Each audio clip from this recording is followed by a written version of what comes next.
Thank you, Doug. Well, good morning, guys. Happy Thanksgiving. And if somebody happens to be tuning in to the podcast and listening to this later on, we know where you are this morning. You're at home in the bed, okay? But we got a bunch of guys here, and I'm really grateful that you're here. So I hope you had a good Thanksgiving. I was telling a couple of folks that we're kind of in that stage of life where we don't get together with my sisters as much, trying to get everybody all together between two of them. Two of my sisters, they have 16 grandkids. So you put together mine with theirs, and that's a lot of folks. We'll probably do that occasionally, but my kids are still trying to figure out their rhythm is which in-law is it going to be for Thanksgiving and Christmas. So we're kind of making it up as we're going along right now. But we were able to be together, and I hope you were able to be together with some folks too. But I'm glad we're together this morning. So we're in Genesis 15. Let's give our cooks a big hand this morning. Tell them thank you. So just to kind of get your pace down for where we are in December. So we're here today, okay, obviously. And then next week will be our last week before our break. So we'll have our next week will be in Genesis 16, and then we'll have a break until about the first Wednesday or so of January. You'll get a text reminding you of that. And then we'll pick up in Genesis 17 when we come back together, all right? So Genesis 15, this is kind of the foundational chapter that when you hear about the Abrahamic covenant, okay? This is the chapter that kind of formally introduces us to the Abrahamic covenant, revealing this righteousness that's by faith. It is one of those chapters that is probably as quoted in the New Testament as any other Old Testament chapter that we have in the Bible. And it's following this really odd, what seems like an odd chapter in chapter 14 of the story of Abraham unfolding, where we're seeing God making these promises to Abraham and this, kind of decision making he has with Lot about going in different directions and trying to handle the growth problems that they have with livestock and all those kinds of things. And then all of a sudden in chapter 14, we have this war, okay? And this war between the kings of the east coming over to straighten out the kings of the west. And then Abraham gets involved, and it's kind of like World War II entering into, or the U.S. entering into World War II. It just kind of it turns the tide in this war, and then it's over, okay? And we have Melchizedek that we met at the end of chapter 14. But then we pick back up in Abram's relationship with God. And what this kind of does is it shows us how God is pursuing Abram and deepening his relationship with him, and making promises to Abram that Abram had not done anything to deserve. Okay, so this is not by Abram's merit by any stretch of the imagination, but it's grounding Abram's really future generations in the promise of God and being God's people. So we jump into Genesis chapter 15 and verse 1. And it says, after these things, so it's referring to this war that's taken place. After these things, the word of the Lord came to Abram in a vision, saying, "Fear not, Abram, I am your shield, your reward, and your reward shall be very great." Okay, so he comes in and says, the first thing he says to Abram, and this is another phrase that we see all throughout the Old Testament and the New Testament, fear not, do not be afraid. So he comes to him, he brings this word to Abram saying this, and it's the I'm not going to try to pronounce the Hebrew, it's something, altira, I think is the word that's mentioned here, but it's a frequent reassurance that we see throughout the scripture. And maybe Abram needed this after what he had been through. I mean, from what we know about Abram's life, he never, I said this last time, we don't even know that he'd ever been in a fist fight. And then all of a sudden he takes these 318 men into battle, and there's this war. And if you haven't done that every day, that would be, I work with trauma victims all the time. So this would be pretty much in the category of trauma. I mean, if you go into battle and you do the kind of battle that they did back then, all right, it's a hand-to-hand, face-to-face kind of experience. I mean, it would be a pretty tough experience to walk away from. So of course, God's steps right in, and the first thing that He says is fear not. And then He identifies this Himself to Abram. How does He identify Himself? What does He say that He is? Yeah, He is a shield. Okay, and perhaps this is a reminder to Abram that God Himself is the shield and not the 318 warriors that He took into battle with Him. That God is the one that shields him. The word that's an interesting word there is the word Megan. Okay, does anybody have a daughter named Megan? Anybody got a Megan? Okay, it's a common name that we have, but the word Megan means shield. Okay, so I want you to just kind of think for a second, maybe about the kind of divine protection that you have had at times. And you may have walked away from a situation just thinking to yourself, man, I really dodged a bullet there. I'm not really sure what just happened, but I know I missed there was a bad opportunity or a bad situation that I walked out of. Maybe it was God being your shield. Maybe it was God being your Megan in some kind of way. But what this does, okay, as we're kind of following Abram, is this lets us know that God is playing this active role in Abram's life, and that He's not only been his shield, but He's willing to continue to be his shield. He tells him to fear not because he is his shield. And then He says that He's going to have a reward. What is the reward?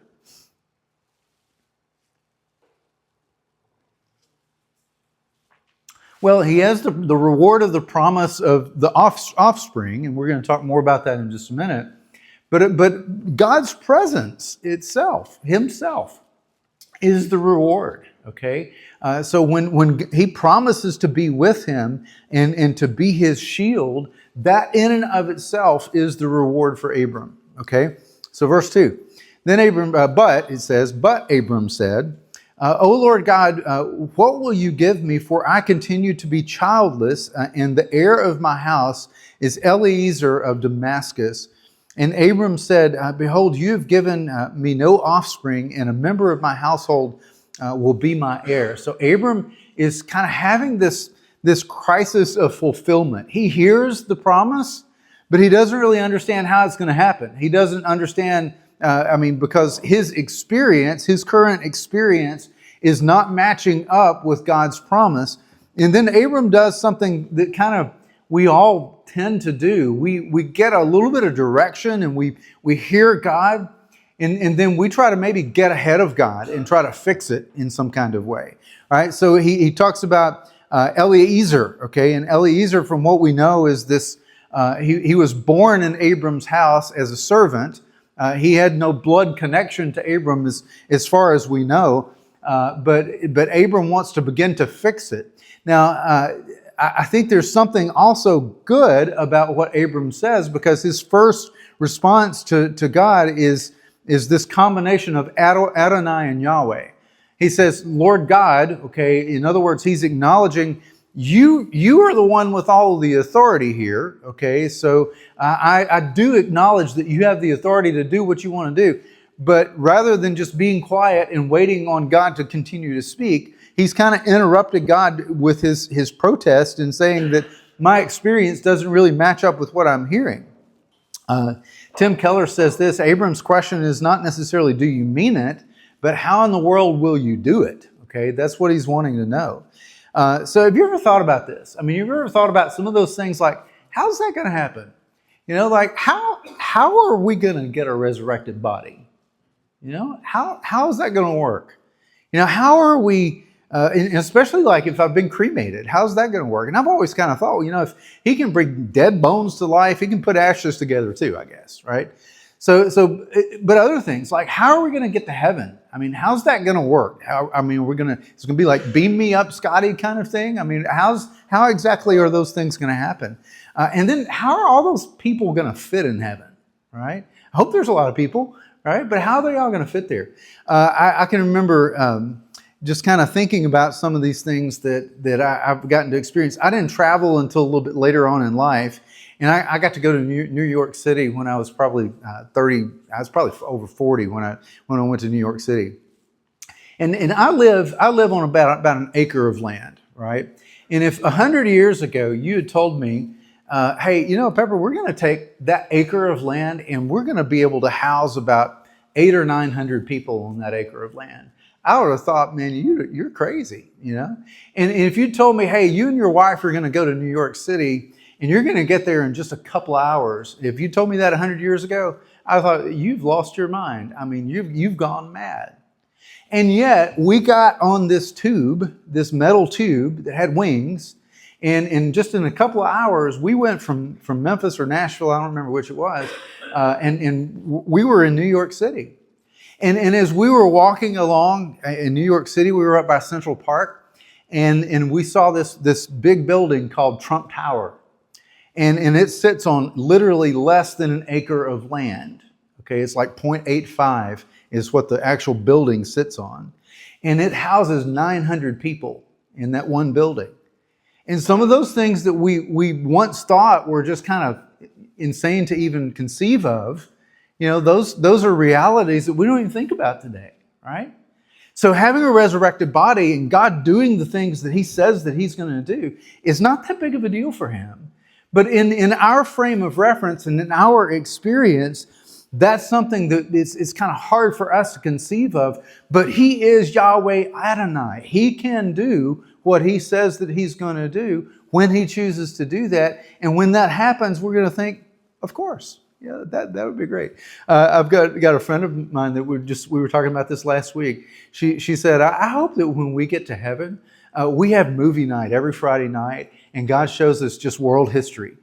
Just puts on a movie of this is how it went down. This is exactly the scene from Abram's life or from Moses when he was at the burning bush or whatever it may be. I can't conceive of that, but maybe we can begin to wrap our brain around that. All right. So think about if you've ever done what Abram did.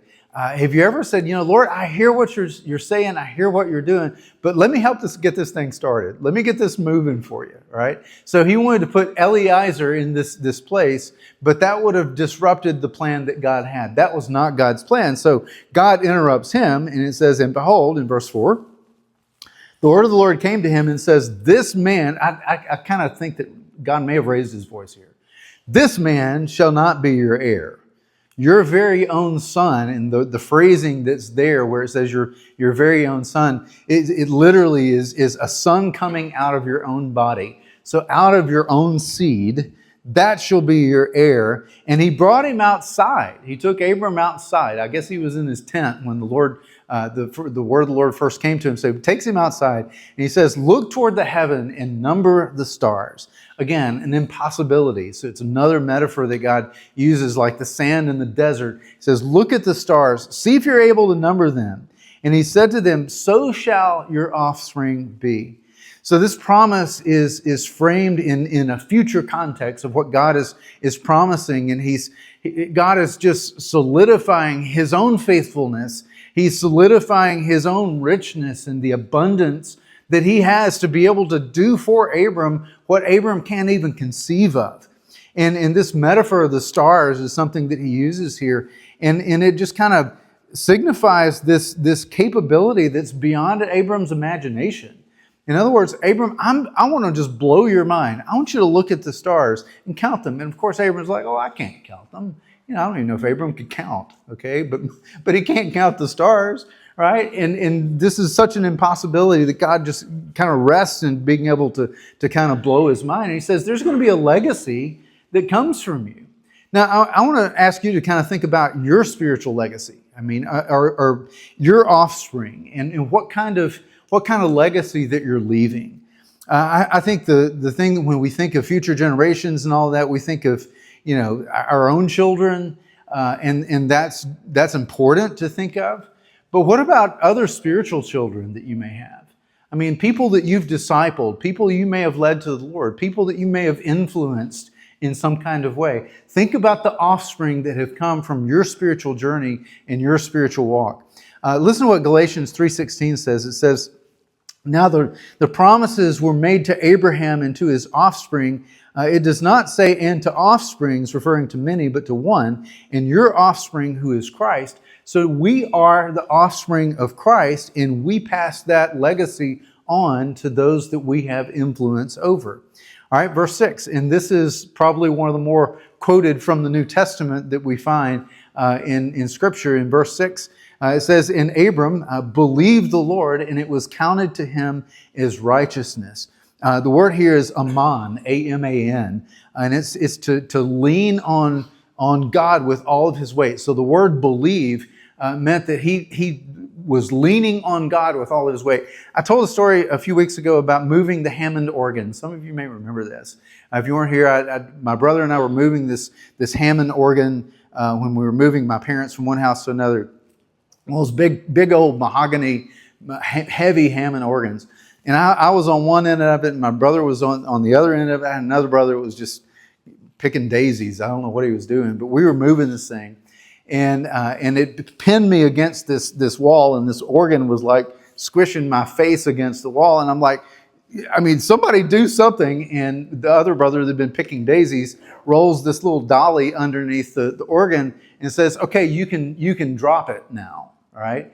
And in that moment, that's what I did. I released everything that I had, all of my weight, onto this dolly. And that's the same idea that we have in this word believe. Okay, it's taking everything that we have and just letting go and resting all of our weight on whatever that may be. Okay, so that's the word that we have there.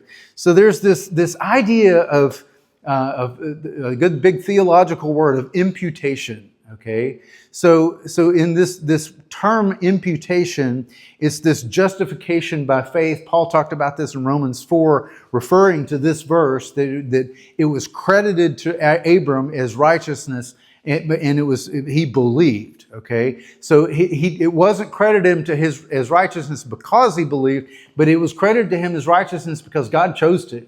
Okay, God chose to credit Abram with righteousness. There was not much that he did to deserve that. Years ago, when my wife went back to graduate school, she went to Vanderbilt for psychiatric nurse practitioner school, and she was there a couple of years. And you know, it's one of those things where you get the student loans and all that kind of thing going. And when she graduated, she took her first job, and after she was in her first job, she found out, well, if you work in this underserved area, then they'll wipe out your student loans for you. Okay, and we had $60,000 or $70,000 in student loans. We're like, hey, that's okay. So she switched from one job to another, doing the exact same work, not working any more than what she had worked in the job that was in the other area. But she went to work in this underserved area and worked there for 2 years, right? And then she and I both can remember the day that we got the email and it said, hey, your account has been credited to you for your student loans. And sure enough, we looked in our account and there was an extra $70,000 in our account. I say like we already had $70,000. No, we'd never had that much money in our account in our life, right? And there was an extra $70,000 that was in our checking account that had not been there the day before. Now, she had done nothing to earn that. She didn't work any extra. She worked the same amount that she would have worked in the other place. But because she chose to work in this place, it was credited to her to be able to wipe out those student loans. That's the same idea that we have with imputation. We are with the right person. We are identifying with Christ, and because we identify with Christ, His righteousness is credited to our account. There is nothing that we have done to be able to deserve that. And that's what we have here in verse 4, okay? Or in verse 6, rather. All right, let's move on to verse 7. And he said to him, here's an I am the Lord, God said this, I am the Lord who brought you out from the land of Ur in the Chaldeans to give you this land to possess. But he said, O Lord, how am I to know that I shall possess it? And he said to him, bring me a heifer 3 years old and a female goat 3 years old, a ram 3 years old, a turtle dove and a young pigeon. And he brought him out these, and he cut them in half and laid each half over against the other, but he did not cut the birds in half. And when the birds of prey came down on the carcasses, Abram drove them away. Now, so God reminds him by starting off this section I am, and he kind of reminds him of all the things that he's done for him already, right?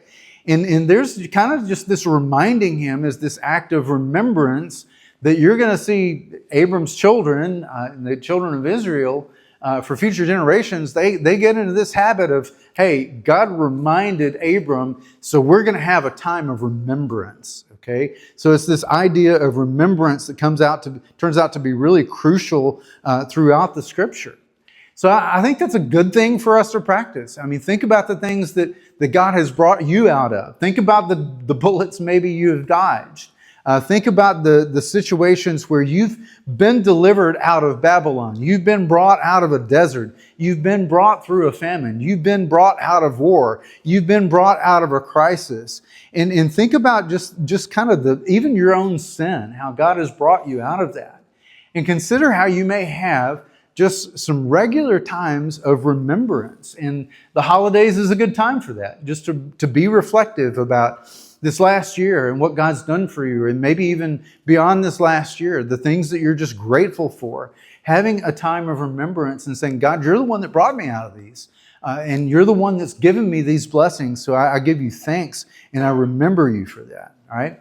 So this is something that serves to kind of fortify our faith. It was something that God wanted to remind Abram of to fortify his faith, because what Abram was about to see and what Abram was about to experience was going to be something that would stick with him for a long time. So God is just kind of front loading this. And then we kind of move into this covenant cutting that we have. And that's what the word covenant means. It means cutting. And you see what happens here. These animals are brought together and they're slaughtered and they're severed in half. Okay, and they are kind of put apart from each other. And what the tradition was with kings who might have a treaty is they would cut these animals in half and they would walk down this aisle arm in arm between these animals. And in essence, what they're saying is they're inviting the fate of the animals upon themselves if they don't keep their end of the covenant, right? So they're saying, this is something that I'm really serious about. So think about your own word, okay? How serious are you about your own word? When you say something, I mean, can people count on that? Is that something that is something they can take to the bank? Maybe another way of thinking about it, when you make a promise to somebody, could you honestly say, may my flesh be torn in two like these animals if I don't follow through with what I said I was going to do, right? That's how serious our word can be. And this is why it's called cutting a covenant. The Hebrew in there is karath barit. It's cutting a covenant. So we see this happen, okay? And we're going to see how this normally goes. I don't know, does this remind you of anything as I describe the covenant and the kings kind of locking arms and walking down an aisle together? Does that remind you of anything you've experienced? Yeah, a wedding without all the bloody animals, in most cases, unless you're in Arkansas. No. But yeah, so yeah, it's a wedding. It's actually kind of where we get the same idea of a wedding. There's this aisle, and there are people on either side of it. There are witnesses to this covenant that's being cut together, that's being made. And they walk. They don't really walk arm in arm down the aisle. They walk arm in arm back out of the aisle. But there is this similar ceremony that kind of has a solemnness to it that is reminding us of the same kind of tradition that took place with this kind of covenant. All right, then something weird happens, okay? And I don't know if you notice this, okay? But let's go back and look at this. So he says, "Bring me this heifer," and he brought them, and all of these were cut in half, each over and against the other. In verse 11 says, "And these birds of prey came down on the carcasses, and Abram drove them away." So vultures showed up. That'd be weird at a wedding, okay? Not terribly weird. Maybe it's some people show up who's kind of acting vulture-like sometimes. But these vultures show up, and it's this reminder that even though, and what we're about to see is that God's doing everything in this covenant, And even though God does everything in this covenant, and he was doing everything in his covenant with Abram in fulfilling his promise, Abram was really doing nothing, okay? But just because we don't necessarily do anything in the covenant doesn't mean that we're passive. And doesn't mean that we just sit and we're spectators in some kind of way. I mean, even though God was delivering on the promise, there were still vultures to shoo off, right? Now, I want you to consider how that sometimes works. I mean, when God starts doing something life-giving and new in your life, don't be surprised when the vultures show up. Don't be surprised when there's going to be distractions. There's going to be things that show up. It could be pet sins. It could be any number of things. But when God starts to move in your life at times, don't be surprised when there are vultures that you've got to get rid of and that you've got to shoo off. And it's just something that I'd not noticed that in this passage before, that he was having to get rid of these birds of prey. Okay, verse 12. And this is so rich as we get into this. So as the sun was going down, a deep sleep fell on Abram. And behold, a dreadful and great darkness fell upon him. We'll come back to that. And the Lord said to Abram, know for certain that your offspring will be sojourners in a land that is not theirs, and there will be servants there, and they will be afflicted for 400 years. Now, which offspring is he talking about? He says, no, you're going to have offspring, and they're going to flourish for a while, but then there's going to be a period of time of 400 years. It's going to go dark. It's going to be tough times. So which offspring is he talking about? Huh? Yeah, ending with maybe which generation that we actually see in Genesis. So it's kind of ending, it's ending with Joseph and his generation, because they all wind up in Egypt there. Okay, so the next 400 years is kind of that period of darkness until we get to who? Moses. Okay, so until we get to Moses. So that's that period of time that God is referring to when he's talking about this. So he says, so they'll be afflicted for 400 years, but I will bring judgment on the nation. And which nation is that? Egypt, okay? So I'll bring judgment on the nation that they serve, and afterward they will come out with great possessions, okay? And who does God use to bring them out? It's Moses, okay? But as for you, okay, then you will go to your fathers in peace, and you'll be buried in a good old age, and they'll come back here in the fourth generation, for the iniquity of the Amorites is not yet complete. And we'll come back to the Amorites in just a second. That almost seems random, but it's not, okay? So God tends to work not based on hours, but really in generations. It's that not the time of day, but the toledot, okay? You remember that word toledot is the generations, right? So God tends to work in generations and not just in hours and days and in weeks, but this is what he's telling Abram is going to happen over generations. And in this revelation of hardship kind of reminds Abram of God still at the wheel. I mean, there is a sovereign purpose that God has in all of this, and this is not going to be without adversity, right?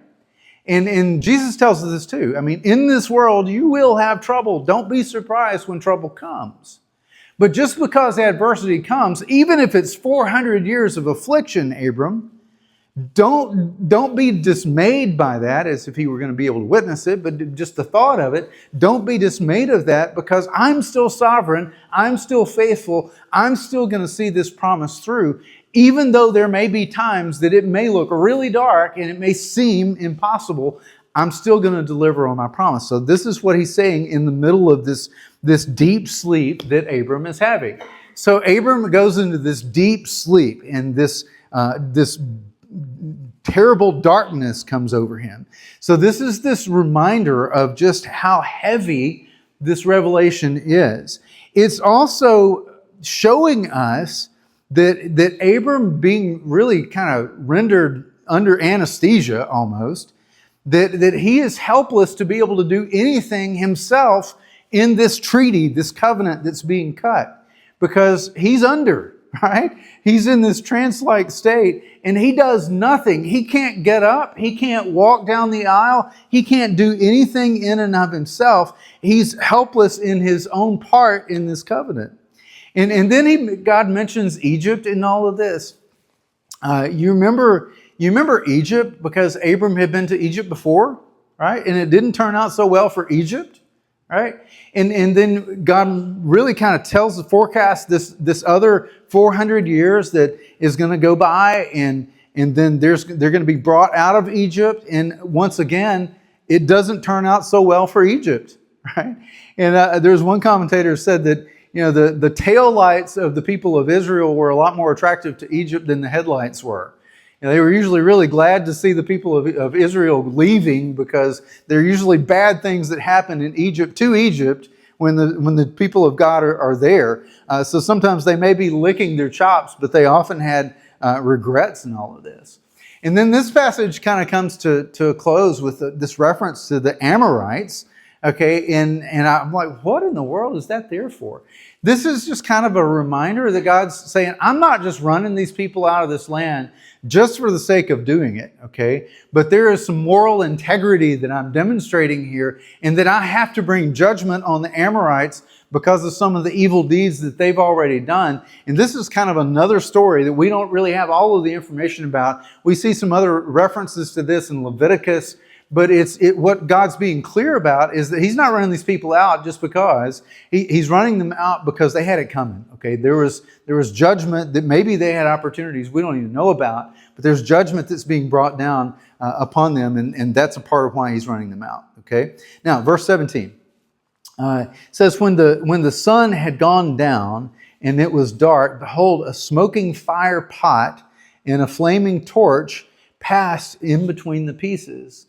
So if Abram is watching this himself, then this is crazy, okay? Because normally it would be the two people making the covenant going down together, but then this fire pot, okay, this flaming torch, certainly represents God. And I think when you look at all of the Old Testament, it's really clear. So God comes to Moses first in the burning bush, and then He's the pillar of fire by night, the cloud by day. So this is when you have this physical manifestation of God, what's the theological word for that? Do you remember that? We talked about that.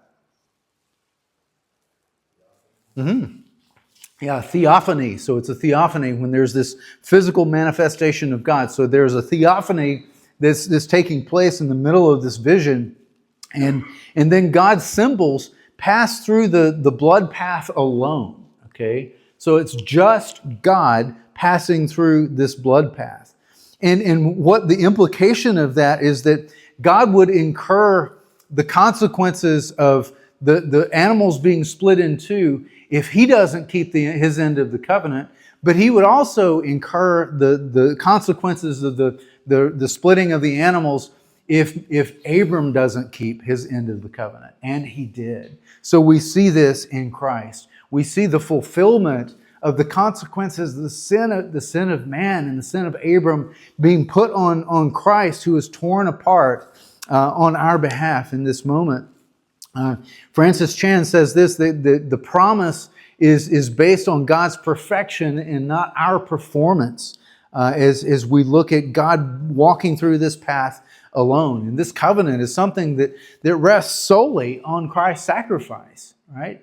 There is nothing that we could have done to bear the weight of our own sin. So it had to be a perfect sacrifice that was done. Let's look at verse 18. Okay, moving on. On the day the Lord made a covenant with Abram, saying, to your offspring I give this land from the river of Egypt to the great river Euphrates, to the land of the Canaanites, the Kenizzites, the Cadmonites, the Hittites, the Perizzites, the Rephaim, the Amorites, the Canaanites, the Girgashites, and the Jebusites. So he lays out not only this is what I'm going to do, but he even gives the parameters. He gives the boundaries of the land that he's describing to him. And this is just one of those things that when God gives His promise in this kind of way, it's bulletproof. Okay, it's something that's bulletproof. All right, so this is a shorter chapter today. So let's take a little bit of time for our tables. I forgot to tell you the question earlier, so let me give you the question now. to maybe chat about at your tables. So when God's plan includes maybe a wait, maybe it's a long, difficult wait, okay? How do you resist the temptation to help God out, okay, or grow discouraged, okay? So when God's plan is a wait or a long, difficult wait, how do you resist the temptation to help God out, okay, or maybe just to become dismayed and discouraged while you're waiting, okay? What is that like for you? So take some time at your tables, have some of that conversation together, and then pray for each other, and you'll be dismissed. And we'll see you next week. I'll join you guys. Okay, yeah, I got to go a little early too, but.